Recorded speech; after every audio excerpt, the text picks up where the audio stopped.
required me to cook for long, so I made soup with rosmarino or Orzo pasta, whichever way you prefer.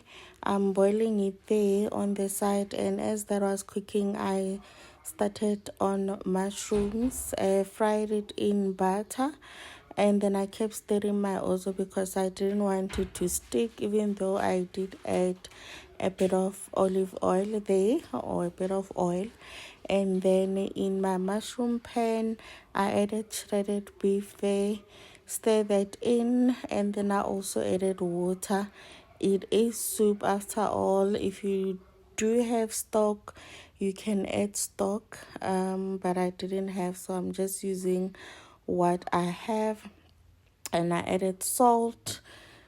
Use the salt of your choice, guys, not mine. I get an later I aromate everything. And then I also added garlic powder, and I also added a little bit of soy sauce. Stir that in. I'm seasoning it with natural seasoning, except for aromate. It's not natural, I know. And then I had white beans in the freezer. I took them out. I think this is about a cup. And I also added chili flakes there just for the heat. And I also added white wine vinegar. I love the kick of the vinegars, like not too much though, but in soup I want the heat and a bit of sourness there. Let it boil for 2 minutes to 5 minutes depending, and then I added the Orzo onto the pot. I didn't add all of it. I left some for myself. I'll make salad with it sometime during the week for lunch. Yeah. And then I had spring onion in the fridge that is frozen.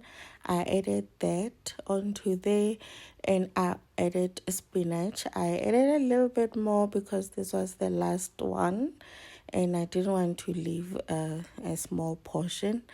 And I let it cook for a couple of seconds, under 1 minute, because I still wanted my spinach to have a little bit of color. And then I removed it from the stove, and it was ready to serve. That's what we had for dinner today. It was yummy. You can have this on its own like I did, or you can have it with toasted bread on the side or sourdough, whichever that you prefer. But nah, I had it as it is.